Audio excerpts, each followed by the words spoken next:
Bapak-bapak, Ibu-ibu, kita tidak usah berpanjang lebar di pembukaan ini. Kita langsung mendengarkan saja materi-materi dari tuan-tuan guru kita malam ini.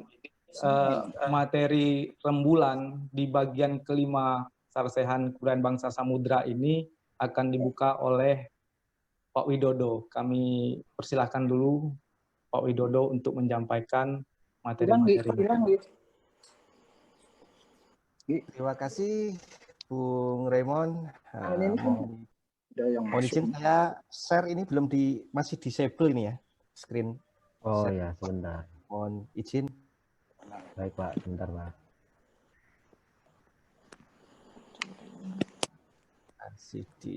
Harus disable ya. Oke. Sudah Pak? Oke, sudah. Iya. Oke. Semoga bisa. Ini aja dipencet. Kalau masuk strumnya masih banyak cukup ya.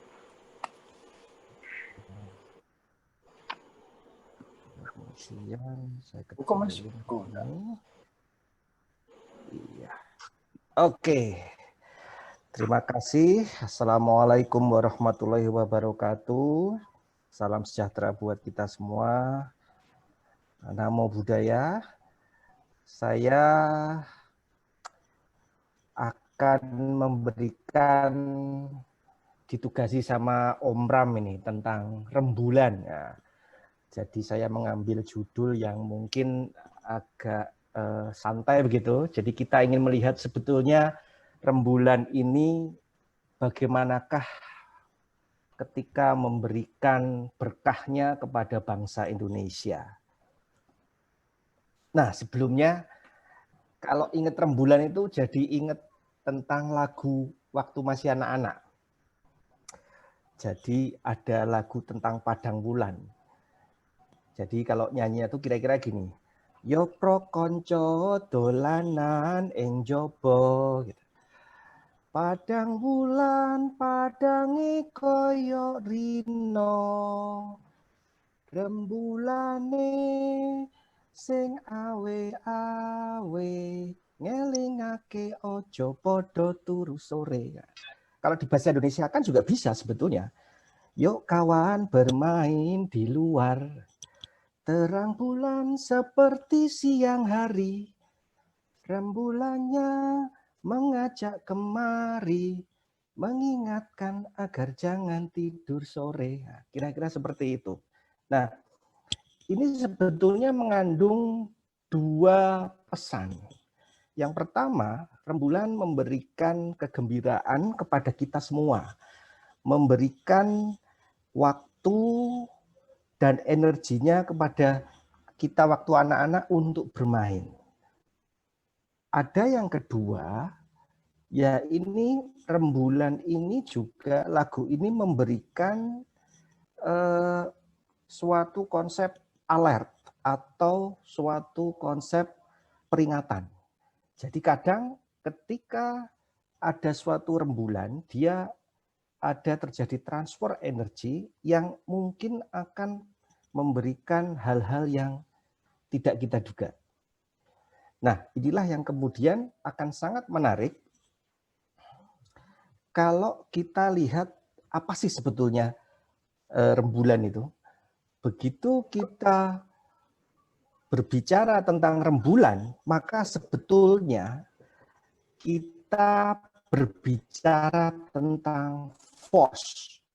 Kita berbicara tentang kekuatan. Kita berbicara tentang gaya. Saya paling suka kalau dengan kata force ya. Kalau misalnya film-film itu yang saya paling suka itu yang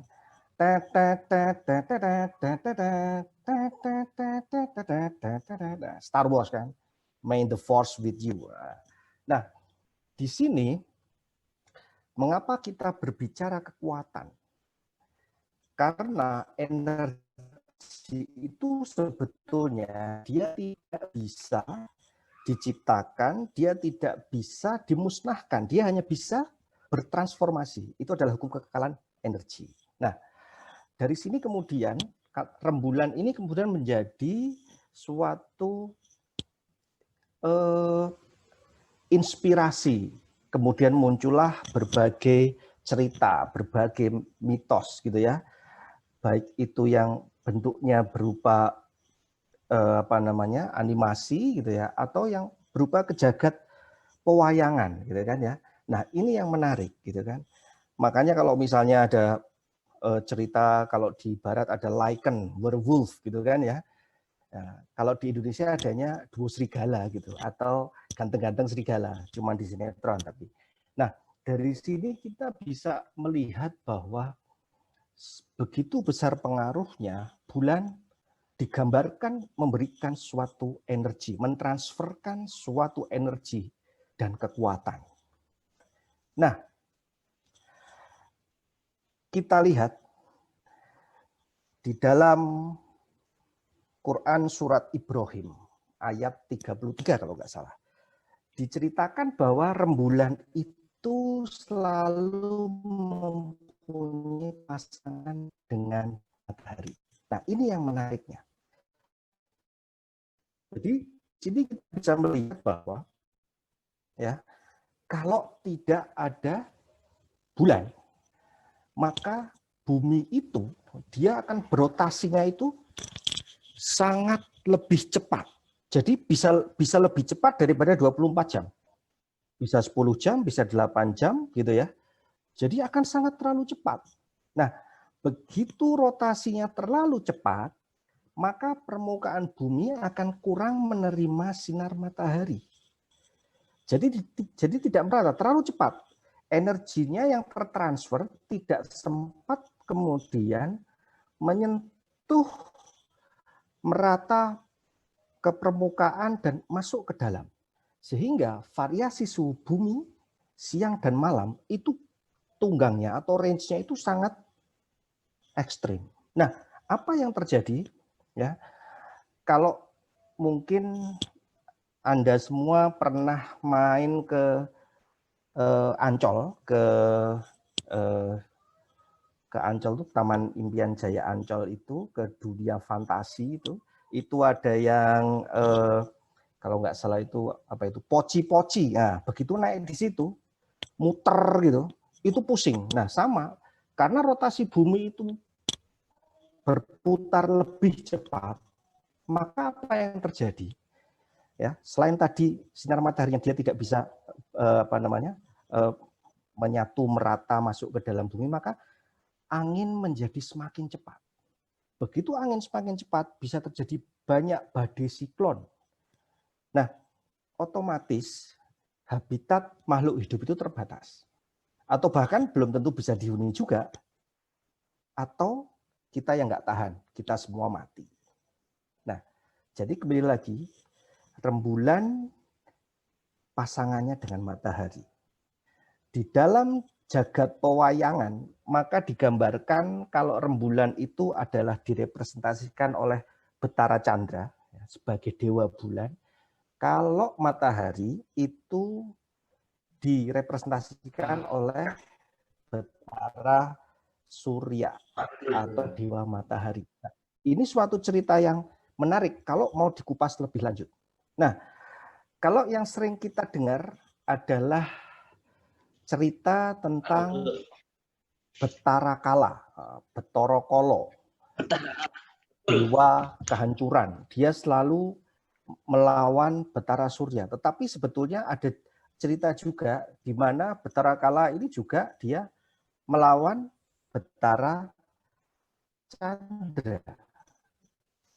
Jadi Betara Kala ini itu kalau menurut cerita bahwa dulu ada Betara Guru ya toh? Kemudian lagi jalan-jalan gitu, jalan-jalan di angkasa begitu, kemudian dia melihat Dewi Uma, kemudian dia kemudian tertarik dengan Dewi Uma, kemudian dia kemudian ternyata melakukan ejakulasi dini, air maninya jatuh ke samudra.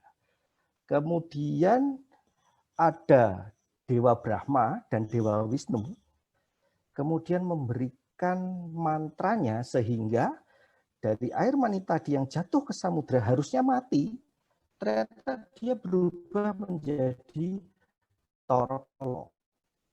Nah, Bathara Kala ini kemudian ternyata dia membawa kehancuran. Dia ingin mendapatkan kekuatan yang lebih, ya kan? Jadi dia kemudian mengambil air kehidupan di surga. Nah, Betara Guru marah, kemudian menyuruh Betara Wisnu untuk membunuhnya. Begitu cakranya dilemparkan, putus tubuhnya, terpisah dari kepalanya, tapi karena sudah ada sedikit air yang sudah terminum oleh Betara Kala, maka kepalanya masih bisa melayang. Tubuhnya jatuh ke bumi, sementara kepalanya inilah yang kemudian pergi. Nah, Betara Surya dan Betara Chandra ini kemudian diperintahkan untuk melawan Betara Kala. Nah, jadilah kemudian pertarungannya ini adalah menjadi gerhana matahari dan gerhana bulan. Nah, ini suatu cerita yang menarik. Akan tetapi ada hal yang lain yang bisa kita pelajari di sini. Coba bayangkan kalau misalnya Betara Brahma itu adalah dewa ilmu pengetahuan, ya kan? Betara Wisnu dia adalah ilmu yang dewa yang menjaga alam. Nah, katakanlah kalau dua orang penguasa ini adalah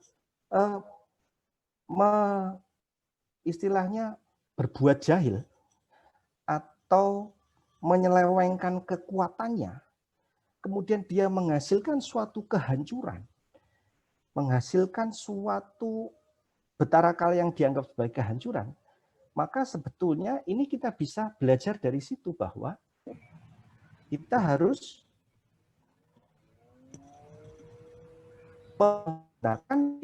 menggunakan kekuatan kita pada tempatnya supaya tidak menghasilkan kehancuran. Nyatanya Betara Kala kemudian malah pergi menuju ke Jonggring Saloko untuk mencuri, gitu kan. Nah, mencuri air. Jadi ini adalah suatu konsep bahwa kita harus menggunakan ilmu kita dengan sebaik-baiknya, jangan sampai kemudian membawa petaka. Nah, dari sini kita sekarang masuk ke yang nyata sekarang. Nah, yang digambar yang di atas sebelah kiri, kita lihat bersama-sama bahwa ini adalah konfigurasi posisi antara matahari ya dan bumi yang biru muda, yang kecil ini ada bulan. Nah, jadi kita sudah tahu sejak zaman SD kita belajar tentang ini bahwa bulan dan bumi berputar mengelilingi matahari, gitu kan? Kemudian bulan juga mengelilingi bumi dan bumi kemudian berotasi. Nah, ini yang menarik. Jadi pada suatu waktu tentunya bumi dan bulan akan mempunyai jarak terdekat dengan matahari dan jarak terjauh dengan matahari. Begitu juga posisi bulan, dia akan mempunyai suatu saat dia mempunyai jarak terdekat dengan bumi dan suatu saat dia akan mengalami jarak terjauh dengan bumi. Nah, di sini kemudian kalau misalkan posisi kita sekarang ada di bumi, kemudian kita melihat ke angkasa. Kita melihat ke angkasa, pura-puranya bisa melihat langsung adanya bulan dan adanya matahari melintas.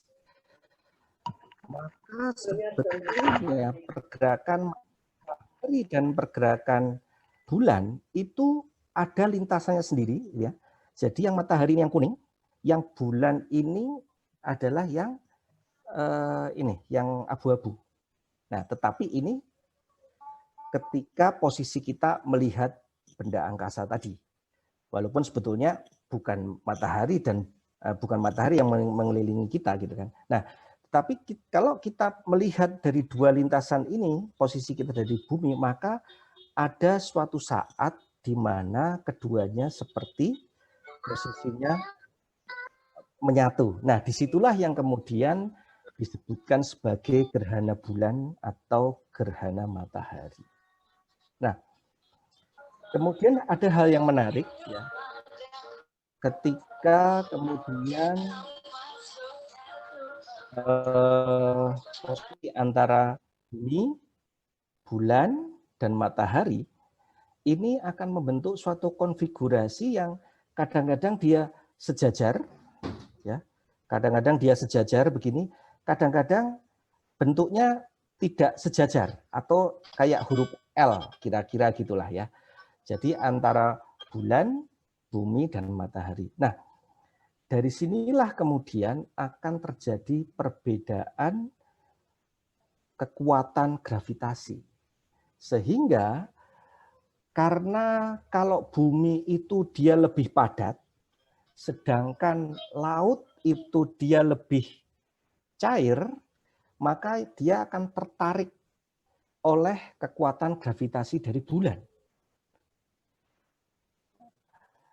Jadi kalau permukaan laut di bumi yang menghadap ke bulan, maka dia akan tertarik oleh gaya gravitasi bulan.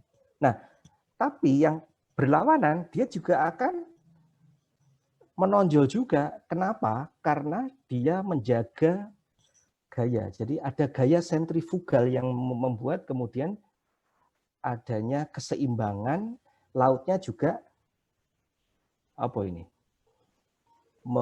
Menyundul lah. Pokoknya gitu deh. Nah, ini yang menarik. Sehingga kemudian muncullah ada pasang surut.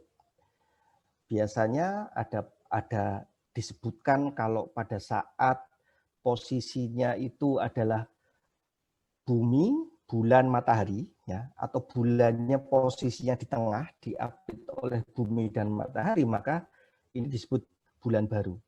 Tetapi kemudian kalau posisinya gantian, bumi yang di tengah, maka ini disebut sebagai bulan purnama. Nah, nanti masih ada lagi bulan seperempat dan bulan 3/4. Gitu. Nah, kita melihat dua gambar yang menarik. Gambar yang di atas di sini, ini adalah gambar dari anomali atau perbedaan elevasi muka laut, permukaan laut, ya, itu dari tahun 1992 sampai 2011. Ini seluruh dunia. Jadi kita bisa melihat bahwa sebetulnya, ya, air laut itu mengalir dari laut satu ke laut yang lain. Dari basin satu ke basin yang lain. Tidak ada air laut itu yang kemudian menuju ke angkasa, terus pergi keluar angkasa. Tidak ada. Nah, gitu. Dia hanya berubah. Ada yang jadi es, ada yang menguap, turun jadi hujan, ya toh? Ada yang masuk ke tanah, dan ada yang ke sungai dan kembali ke laut. Nah, ini yang menarik. Nah, kalau ini, gambar yang ini adalah alirannya terlihat secara di laut lepas. Bagaimana kalau kemudian tampak di pantai? Kalau tampak di pantai, maka tidak akan terlihat kerumitannya seperti kalau kita lihat dari satelit. Sama dia bilang terima kasih dulu. Kalau di pantai, maka kita hanya bisa melihat air naik dan air turun, gitu. Pada saat surut, maka airnya akan turun ke bawah, dan ketika air pasang, maka airnya akan naik ke atas. Nah, ini yang menarik. Nah, ketika terjadi perbedaan tinggi permukaan laut, maka akan ada aliran air dari permukaan yang tinggi menuju ke permukaan yang rendah, yang kemudian disebut sebagai arus. Nah, sekarang kita bisa melihat di sini, ya, Indonesia mempunyai ada 4 tipe pasang surut.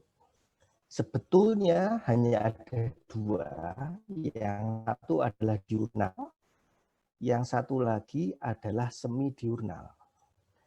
Diurnal adalah ketika dalam 1 hari atau 24 jam terdapat 1 kali pasang dan 1 kali surut airnya. Kalau semi diurnal adalah dalam 1 hari atau 24 jam ada 2 kali pasang dan 2 kali surut. Nah, tapi kemudian ada variasi di mana ada pasang surut campuran. Campurannya ini adalah campuran yang cenderung ke semi diurnal atau campuran ukurannya.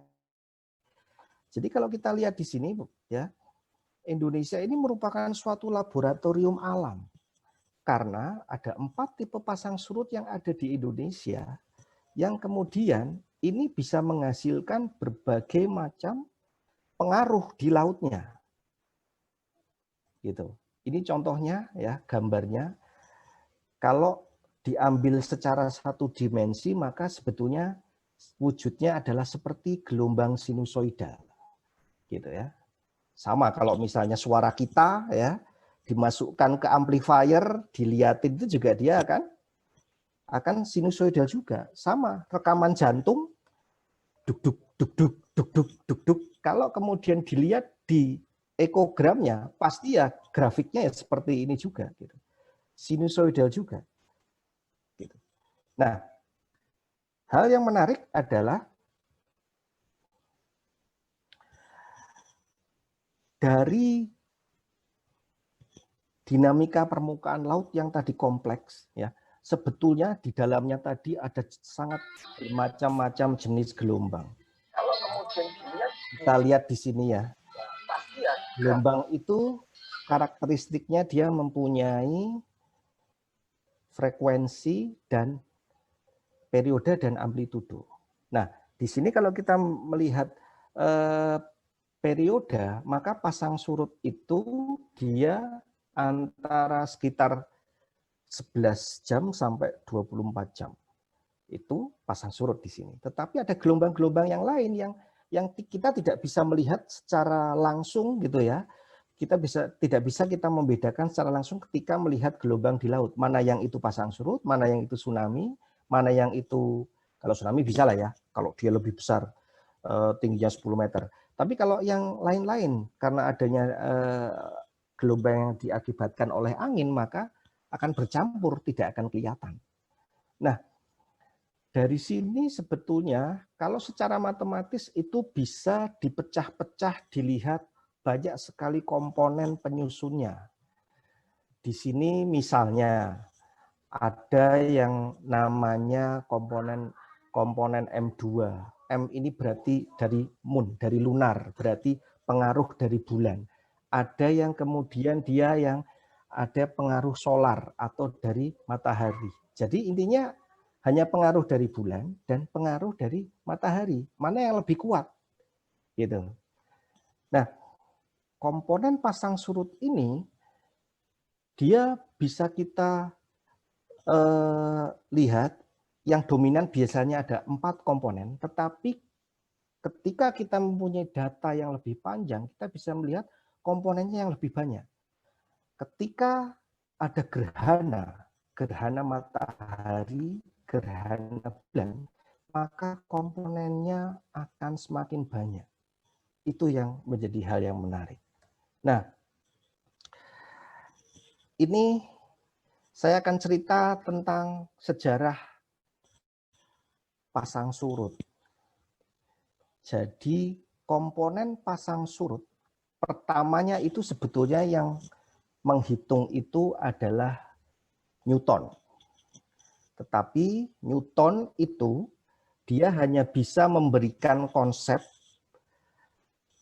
hubungan energi antara bulan dengan bumi.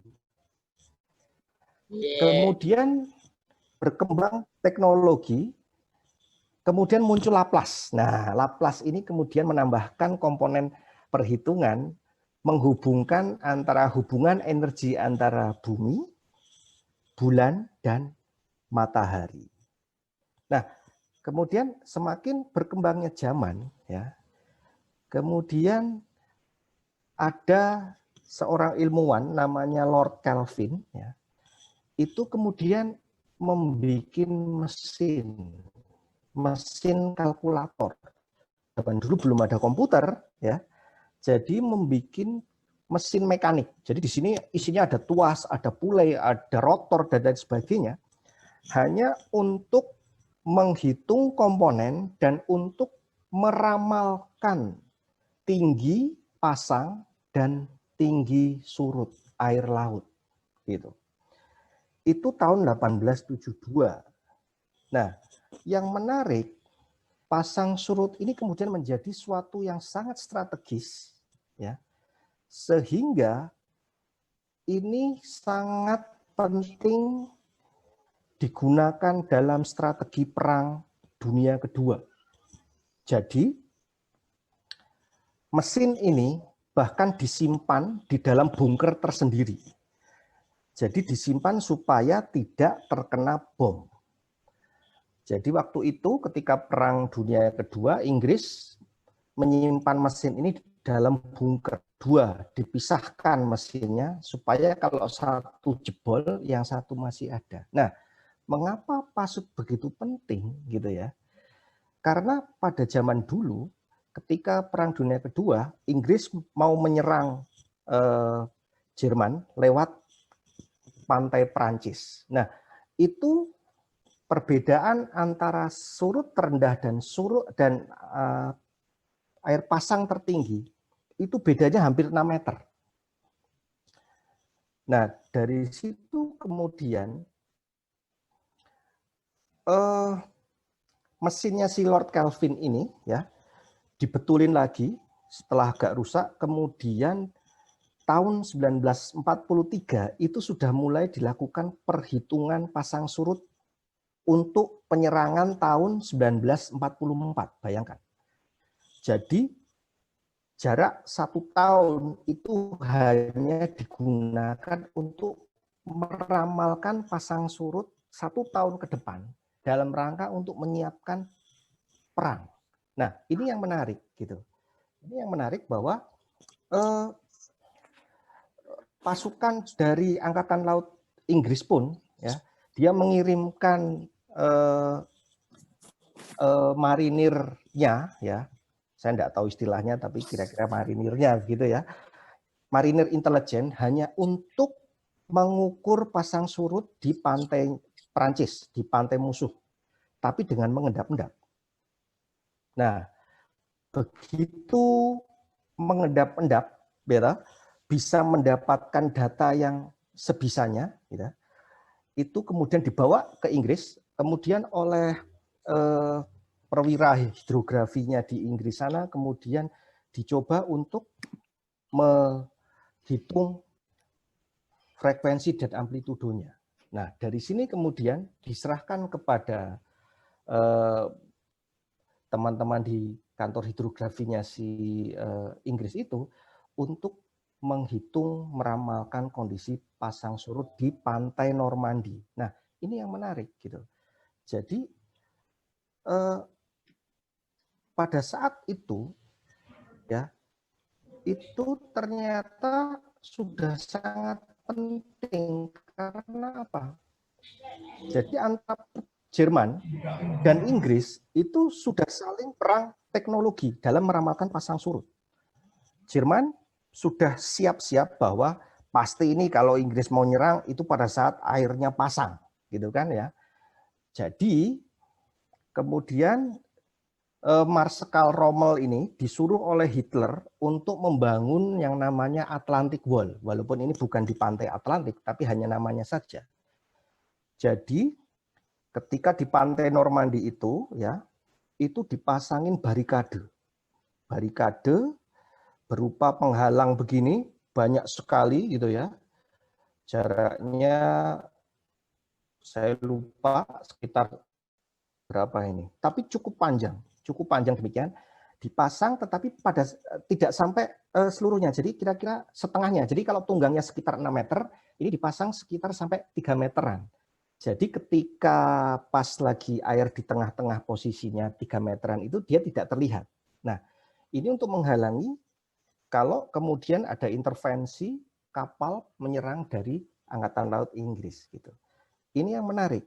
Jadi kemudian Inggris melakukan perhitungan peramalan pasang surut ya.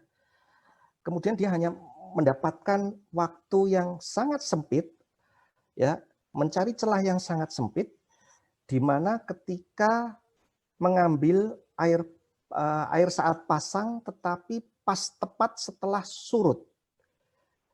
Dia mengirimkan regu tim kecil untuk turun kemudian memasang bom semua peledak untuk menghancurkan ini. Nah, gitu.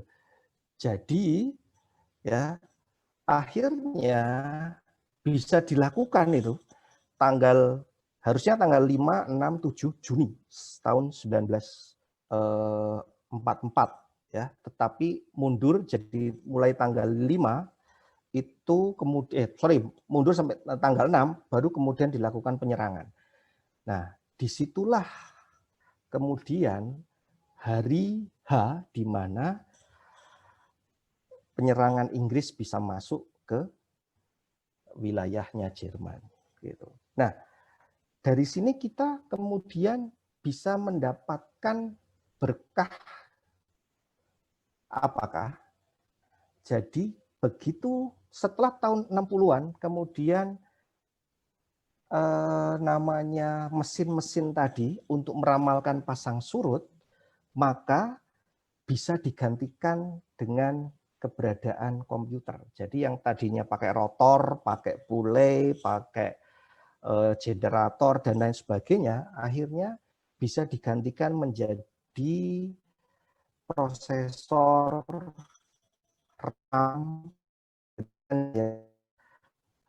core-core yang ada di prosesor, memori dan lain sebagainya, data storage. Nah, itulah kemudian menggantikan mesin-mesin yang ada. Kemudian persamaan-persamaan yang tadi dirubah menjadi suatu bahasa komputasi yang dimasukkan ke komputer. Jadi sekarang kita dengan mudah bisa meramalkan pasang surut. Gitu. Karena apa? Karena kita sudah mempunyai komponen harmonik yang tadi saya ceritakan.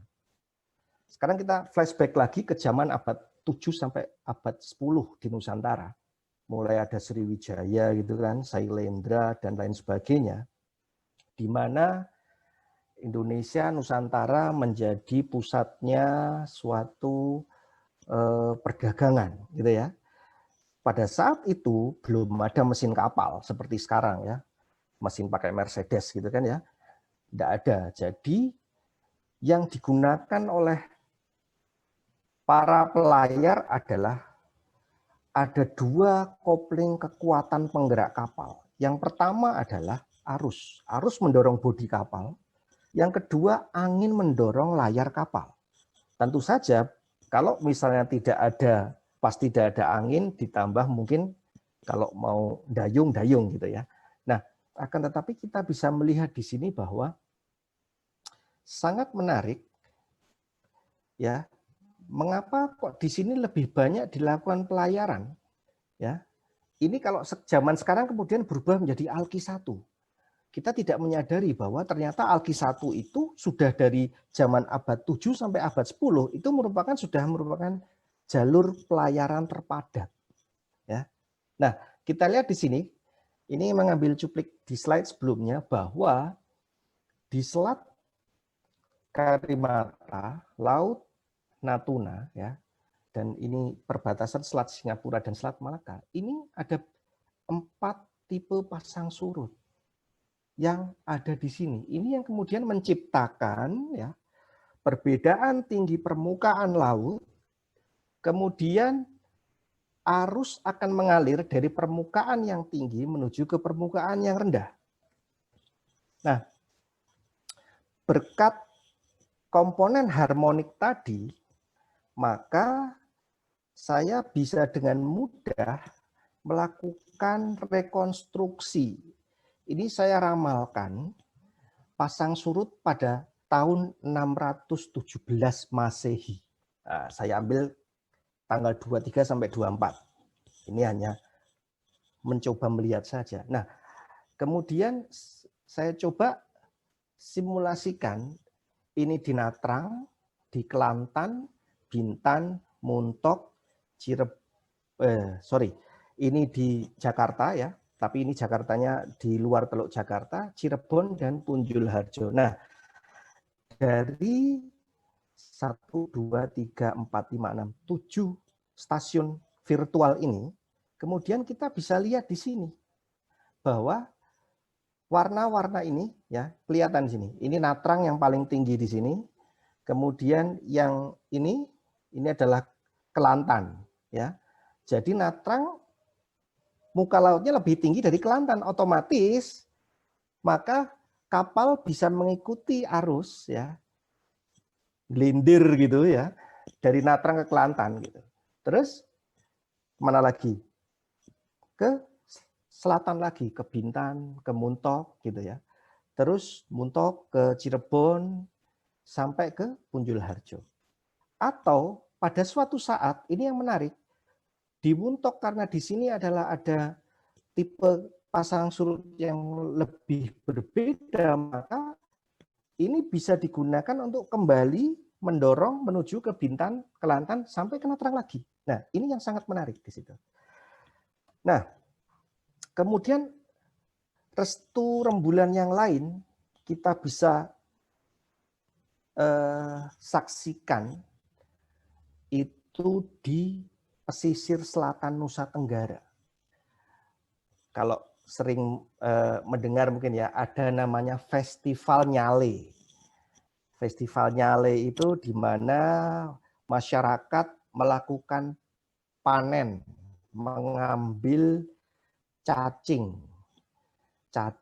yang ada di muncul melimpah ruah di pantai. Sebetulnya ini adalah ketika pasang airnya ya tinggi gitu. Jadi mereka mengambil cacing-cacingnya ini ketika surut. Nah, tetapi kita bisa melihat di sini bahwa ternyata cacing-cacing ini memijah ya. Memijah pada saat bulan purnama. Pada saat bulan purnama. Nah, kemudian yang menarik adalah di sini ada campur tangannya Dewa Surya juga. Mengapa? Dia terjadi antara bulan Februari dan bulan Maret. Nah, jadi ini adalah yang menarik. Karena kenapa kok hanya bulan Februari dan Maret? Dan ternyata ya bulan Februari dan Maret saja.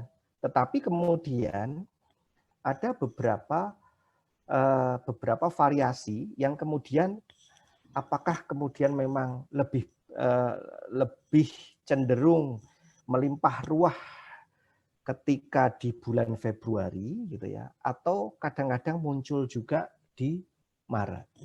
Nah, tapi ini hal yang sangat menarik. Jadi ini juga merupakan restu rembulan kepada kita semua. Nah, sekarang kalau yang suka nyelam pasti tahu ini.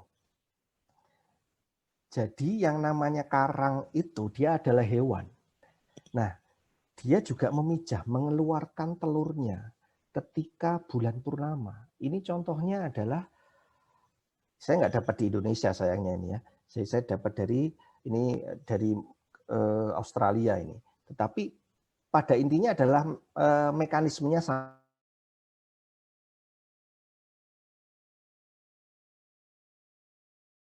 Keluarkan karang, muncrat gitu kan ya. Nah, kalau tadi Betara Guru kan nyemprot dari atas ke bawah lah ya. Kalau yang ini dia muncrat di dalam air. Nah, yang ini adalah contoh dari karang yang bercabang. Ya. Satu lagi adalah ini karangnya adanya di mana ini? Nah, di Kaiman. Di Kaiman ini karangnya yang bukan bercabang, tetapi pola mekanismenya sebetulnya sama. Dia juga menyemprotkan telurnya ke badan air. Nah, dari sini kemudian telur-telur tadi akan dibawa oleh arus, nih kelihatan ya. Nih kalau arus kan ke bawah nih, seret gitu ya. Sampai kemudian dia menemukan tempat yang cocok, baru kemudian dia nempel dan kemudian tumbuh berkembang menjadi karang yang besar. Nah, anugerah yang lain, tapi belum bisa terwujud, itu adalah arus harmonik yang berpotensi menggerakkan turbin pembangkit listrik. Ini eksperimen dari mahasiswa saya, dia menghitung di sini. Jadi kami pernah melakukan riset memasang muring bui, ya, suatu alat yang panjangnya sangat panjang, bisa saya lupa di sini, tapi lebih dari 500 meter ya, dipasang di antara Lombok dan Bali, tepatnya di Selat Lombok ya. Kemudian di setiap beberapa meter kita pasang alat untuk mengukur arus. Dipasang selama 1,5 tahun ya.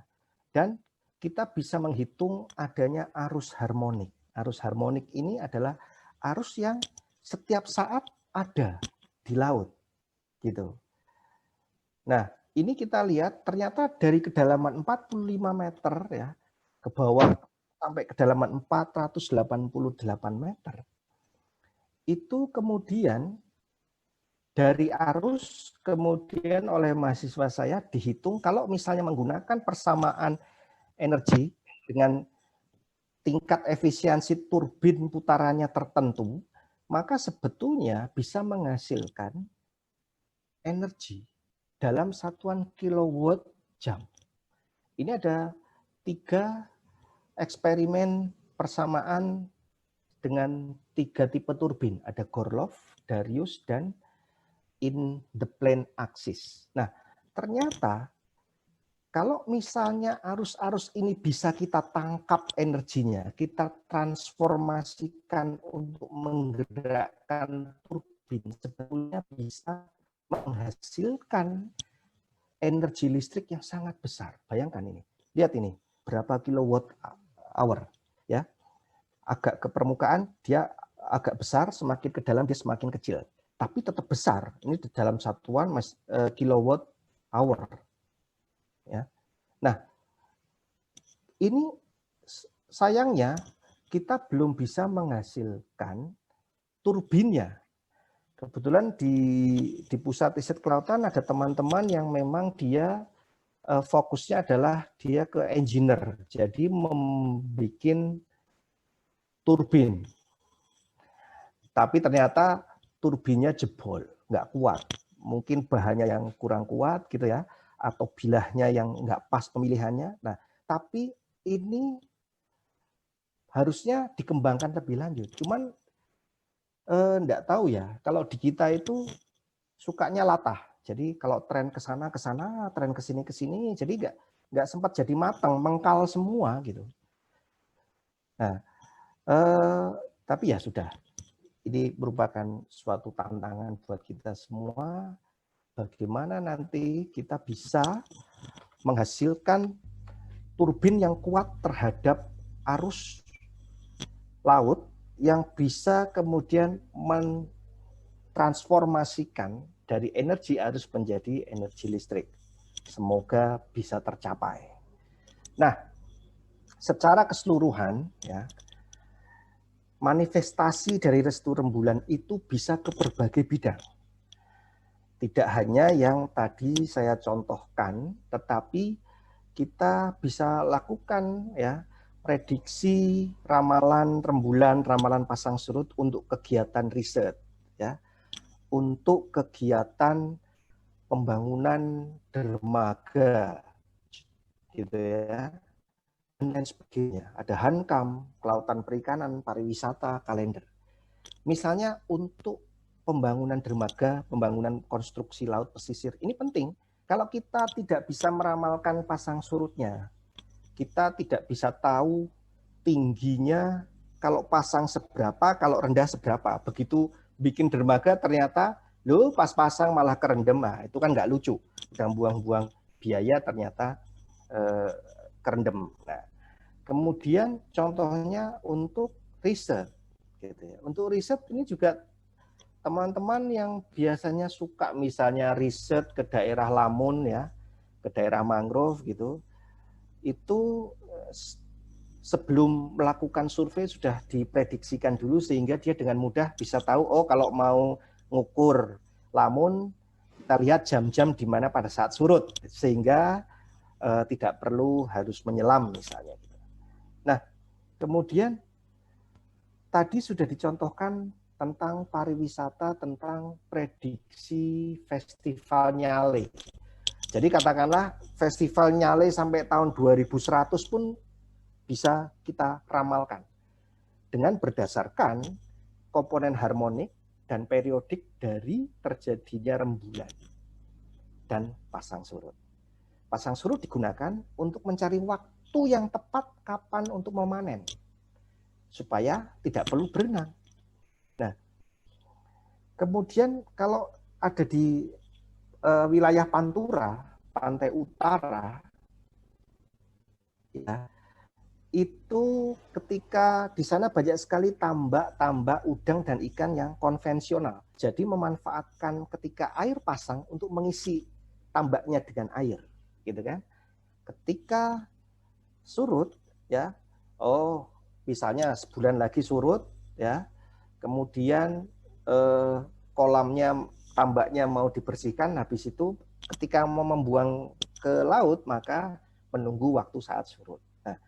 Contohnya itu. Atau kalau misalnya di Madura misalnya, itu akan lebih menghemat energi ketika menunggu saat air pasangnya masuk ke saluran, menuju ke petak-petak produksi garam.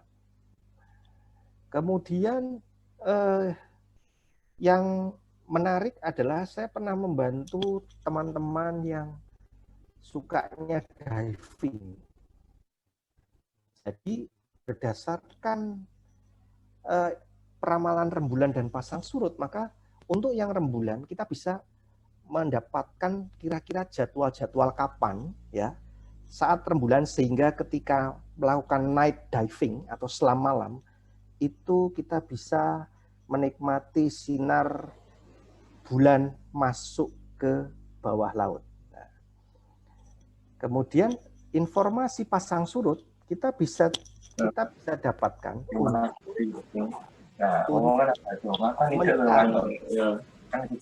kapan arus yang lebih kecil kekuatannya, sehingga ketika menyelam tidak perlu membuang tenaga. Tentu kalau menyelam nggak keringetan, tetapi kan tetap capek kan gitu. Nah, kira-kira demikian yang bisa saya sampaikan, kurang lebihnya mohon maaf, saya kembalikan kepada Mas Remon. Wassalamualaikum warahmatullahi wabarakatuh. Salam Rahayu. Waalaikumsalam warahmatullahi wabarakatuh. Luar biasa sekali materi dari Pak Widodo sudah kita dengarkan, mulai dari nostalgia masa kecil, abad ke-7, bagaimana peranan rembulan hingga masa kini untuk bak pembangkit listrik. Sangat panjang lebar tadi sudah disampaikan oleh Pak Widodo. Mungkin bapak-bapak, ibu-ibu sudah ini banyak nih di pikiran mau ditanyakan atau mungkin bakal berdiskusi, tapi tahan dulu, sabar. Belum, kayaknya belum bisa. Ini baik, ada pertanyaan ini dari yang hadir di live YouTube. Ini pertanyaannya. Bagaimanakah leluhur kita dapat memiliki pengetahuan tentang bulan dan keterkaitannya dengan kehidupan manusia pada masa itu, sementara teknologi keantariksaan belum canggih? Nah, ini mungkin bisa dijawab nih pada narasumber. Halo Pak Widodo. Siap, Bang Remon. Ya, Okay. Ya, bisa ditangkap. Ya, ini menarik. Kalau boleh saya sambil cerita, saya sharing slide, boleh? Ya. Silakan, Pak. Siap. Nah, jadi ini suatu hal yang menarik. Kalau kita, tadi pertanyaannya adalah, dari mana nenek moyang? Ya, nenek moyang kita ya belum tahu, belum ada satelit gitu ya. Kemudian bisa tahu gitu ya. Nah, itu perjalanannya cukup panjang. Sebetulnya kalau menurut ilmu orang Jawa itu adalah ilmu titen. Ilmu mengamati, ilmu observasi. Tapi ini bukan dilakukan oleh orang Jawa saja otomatis, tapi dilakukan oleh semua ilmuwan yang ada di seluruh dunia.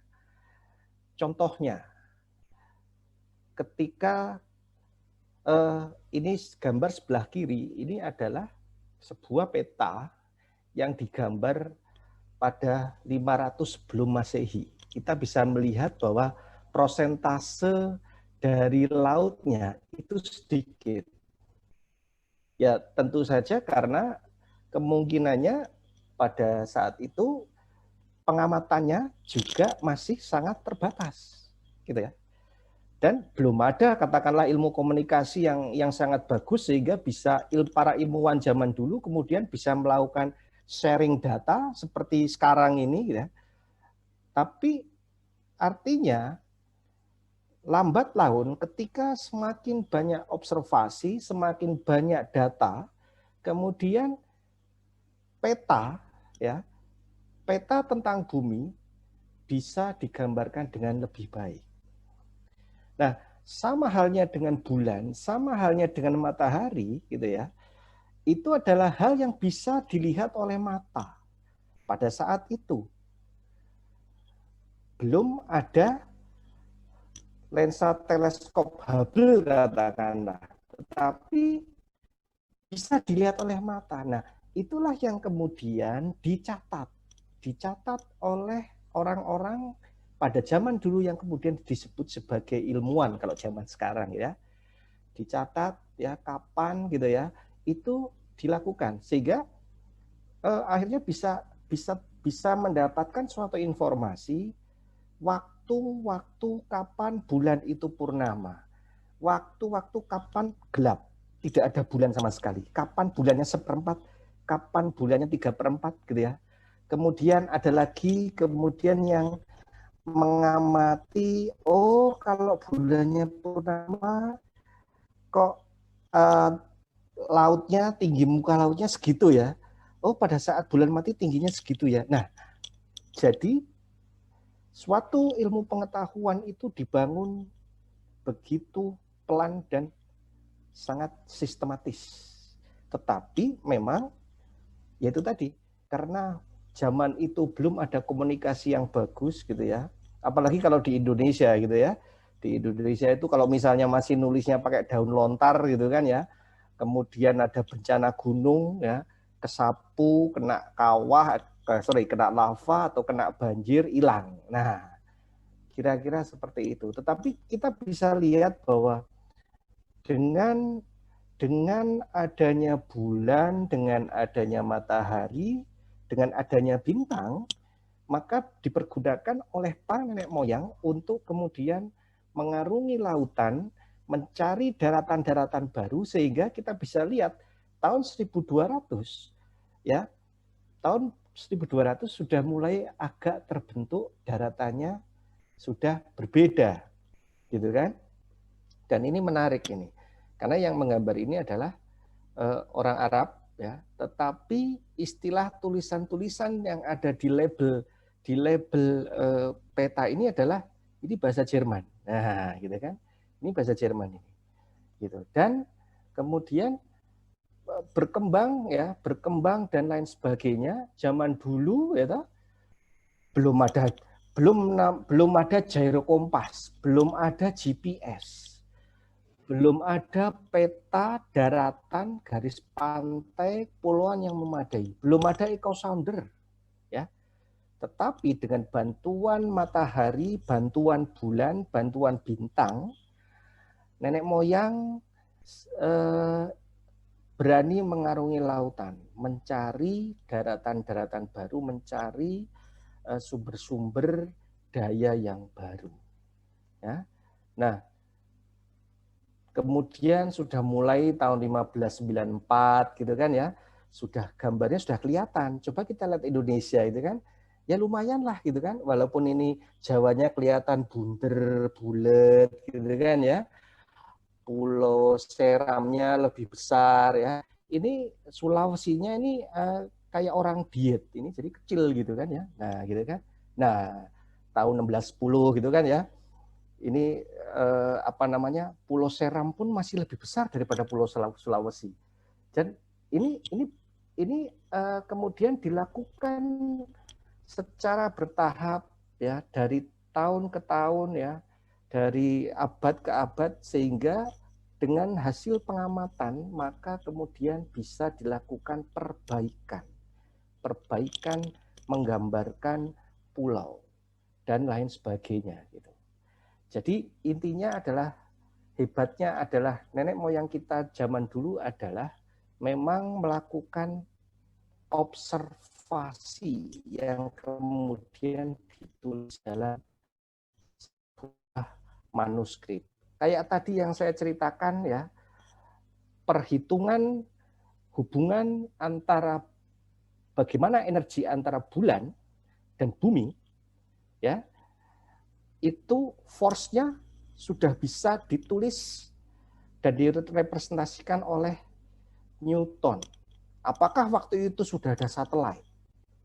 Atau Newton sudah jadi astronot? Enggak juga. Kemudian Laplace masuk, ya. Laplace menambahkan persamaan hubungan antara bulan, bumi, dan matahari. Nah, ternyata rumus tersebut sampai sekarang malah yang bisa menggunakan adalah kami-kami ini, kita-kita ini yang sudah di zaman era sekarang, sudah ada satelit, sudah ada komputer gitu kan ya. Zaman dulu belum ada.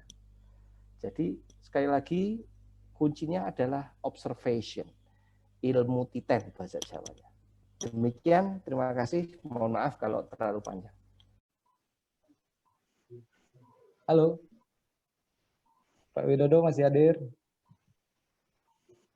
Siap. Nah, ya, siap. Masih di bawah air ya. Iya, masih di bawah air ini ya. Ya. Dapat jalan.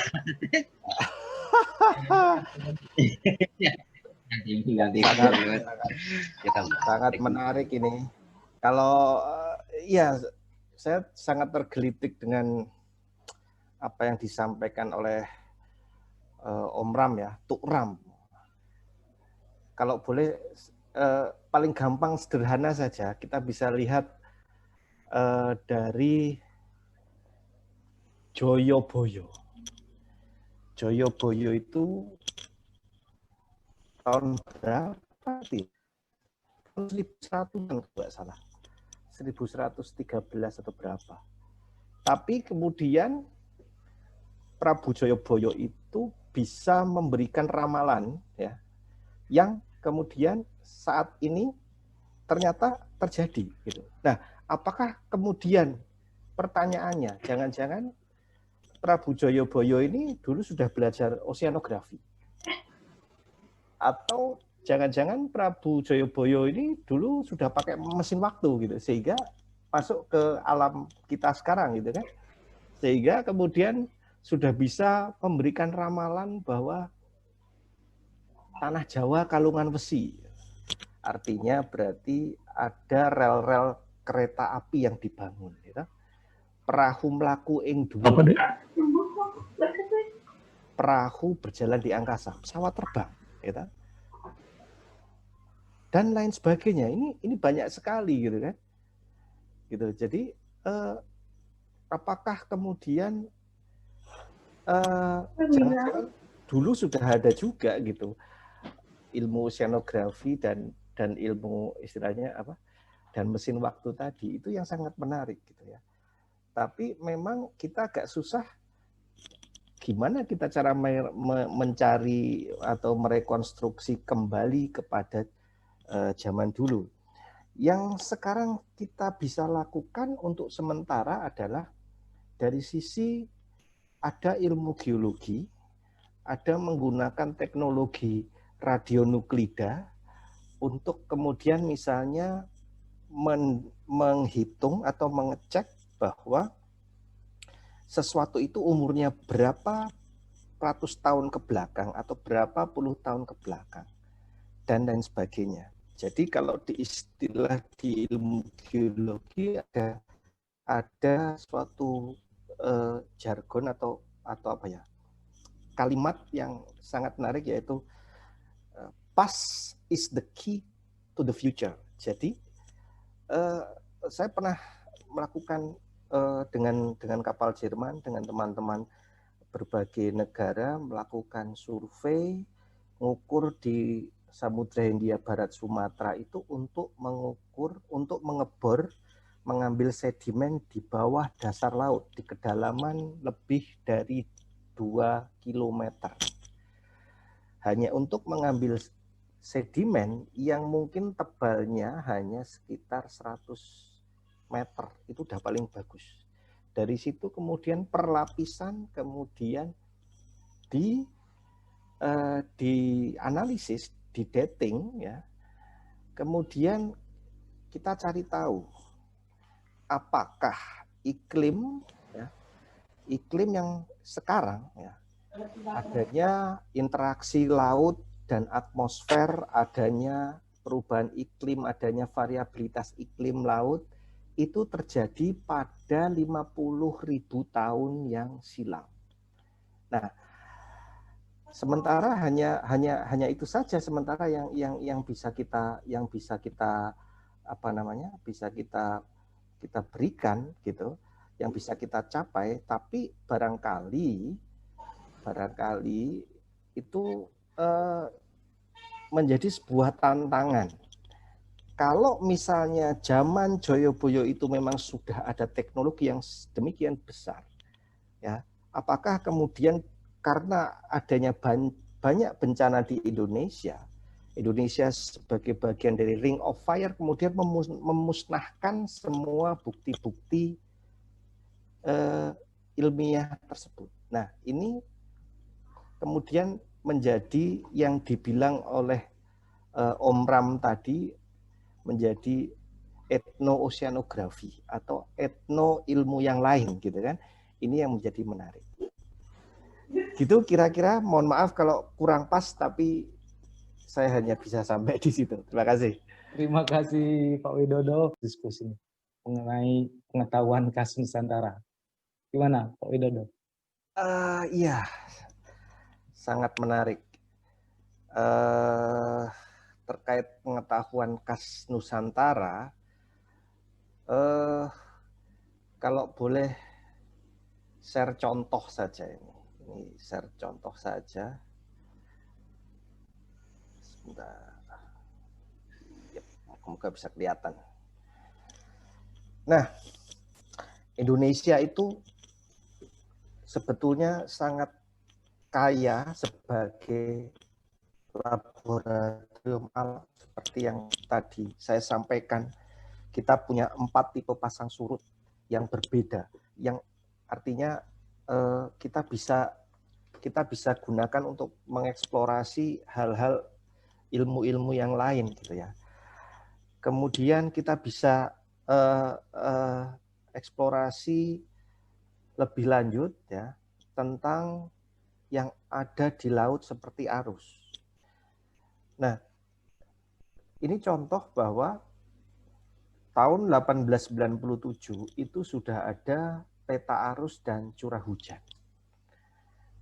Tapi memang ini hasil dari logbook ya, catatan-catatan oleh para pelaut dari barat yang datang ke Indonesia. Kemudian teman-teman dari NOAA kemudian sudah bisa melakukan rekonstruksinya dengan melakukan pemodelan. Contohnya ini kemudian animasi tahun 1871 ketika monsun barat. Nah, kalau melihat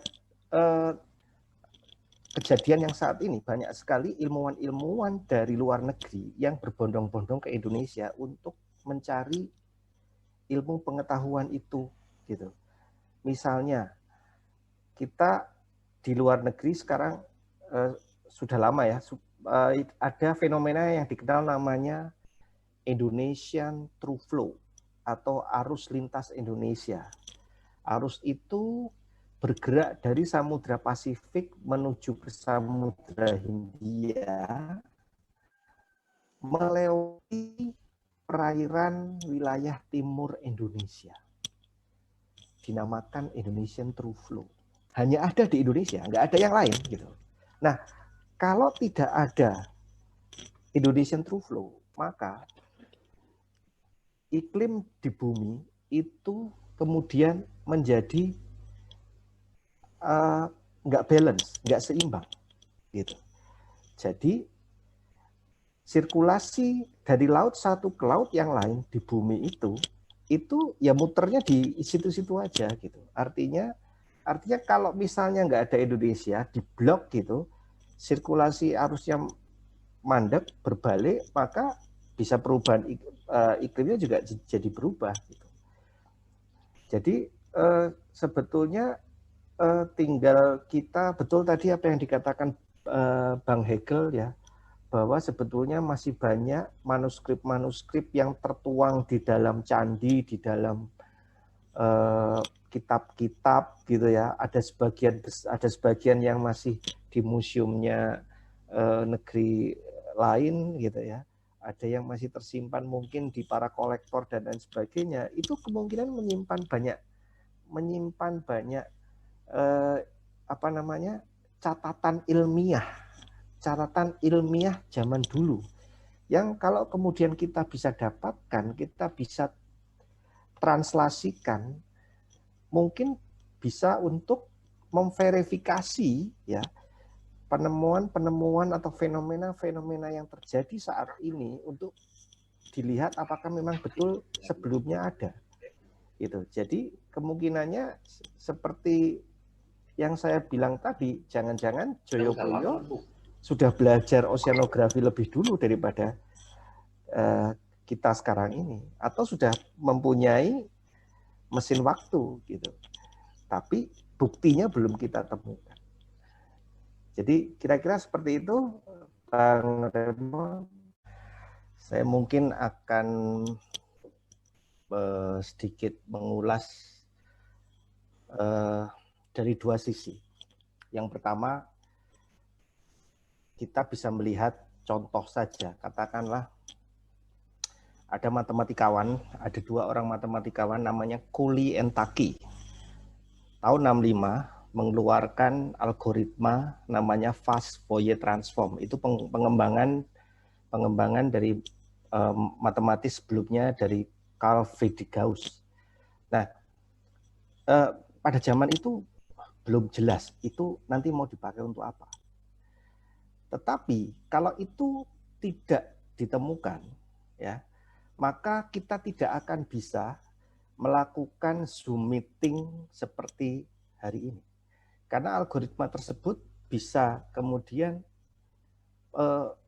memfilter berbagai macam gelombang yang kemudian digunakan oleh teknologi transfer gelombang ya elektromagnetik dari tempatnya Bang Ramon menuju satelit, dari satelit menuju ke sini. Ya, kita berkomunikasi dengan lancar seperti di depan-depanan saja gitu. Bayangkan gitu. Padahal kalau di luar angkasa sana berapa ratus juta sinyal yang ada, kok nggak tabrakan? Kok nggak kemudian salah masuk? Saya ngomong gini, masuknya ke channelnya yang lain gitu. Atau Bang Ramon masuk ke channelnya yang lain. Tapi kita seperti berdekatan. Itu karena algoritma namanya fast Fourier transform.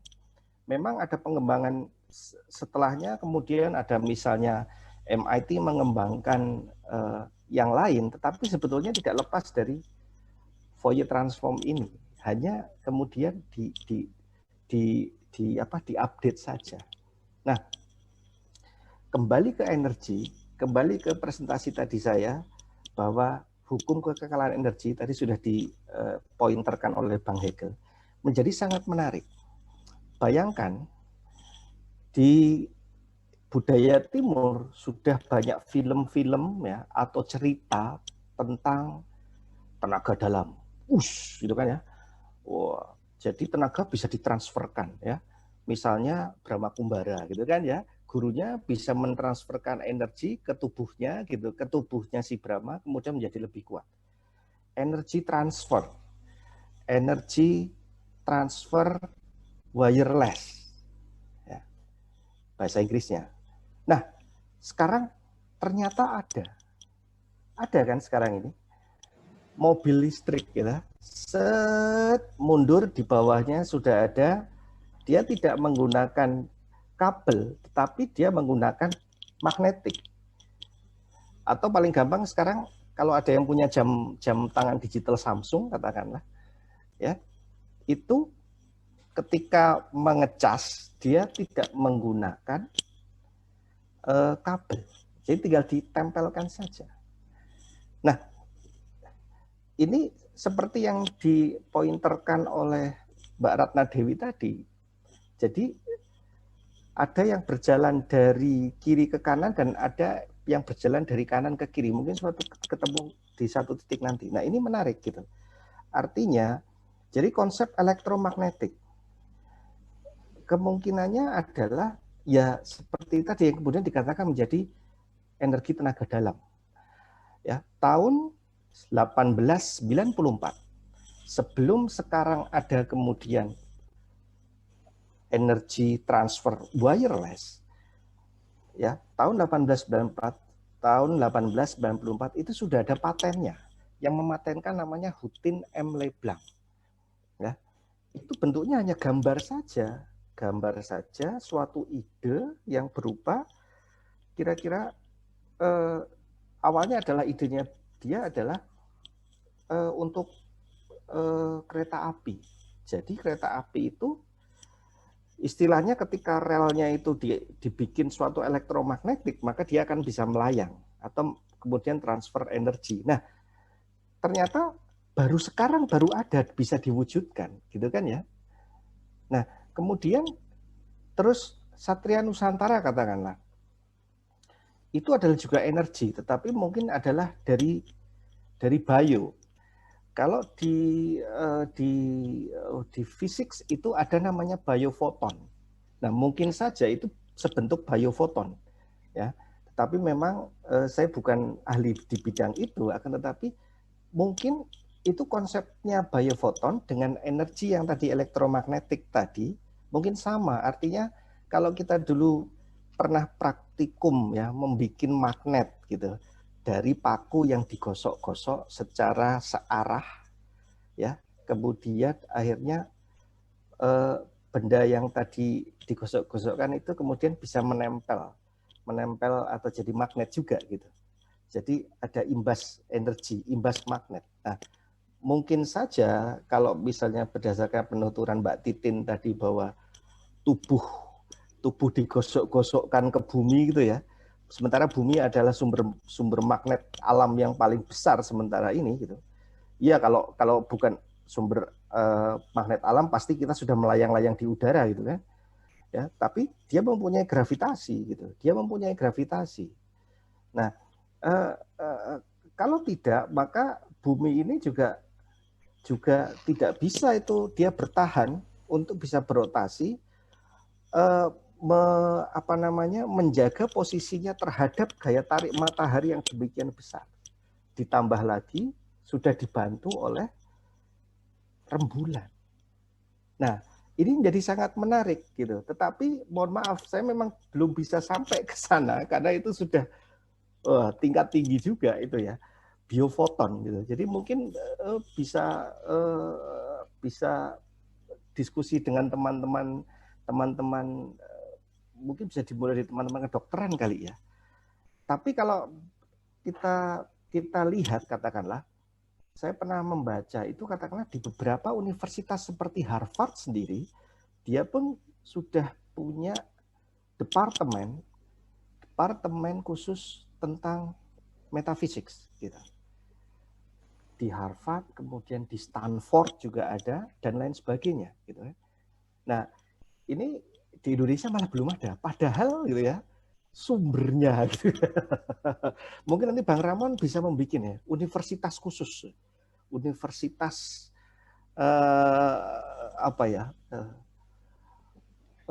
oceanomistis lah katakanlah.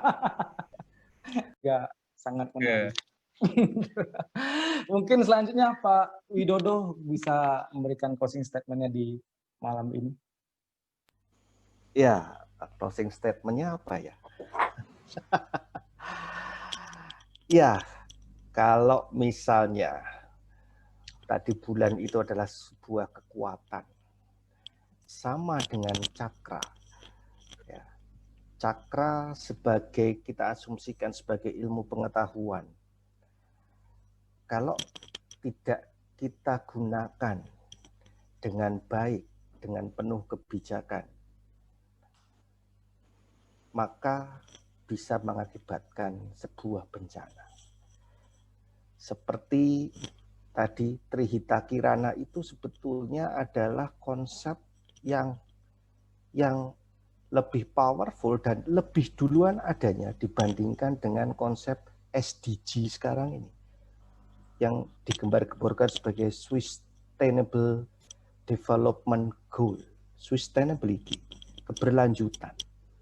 Nah, tadi hubungan Tuhan dengan makhluk dengan Tuhannya, gitu kan ya.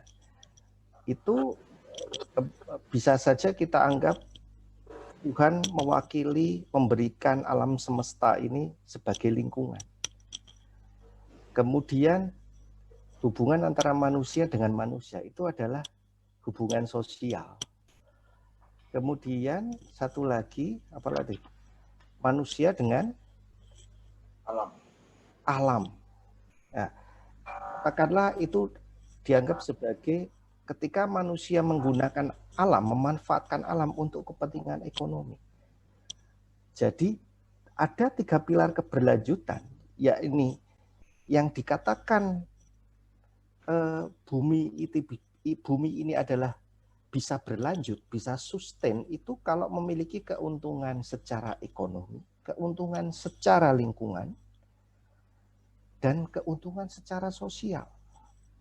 Jadi kalau misalnya ada suatu pembangunan di bumi yang hanya menitik beratkan kepada salah satu keuntungan saja atau salah 2 keuntungan saja, tidak tiga-tiganya, maka bumi akan semakin rusak dan semakin tidak berlanjut. Demikian dari saya, terima kasih. Luar biasa. Terima kasih Pak Widodo. Yang terakhir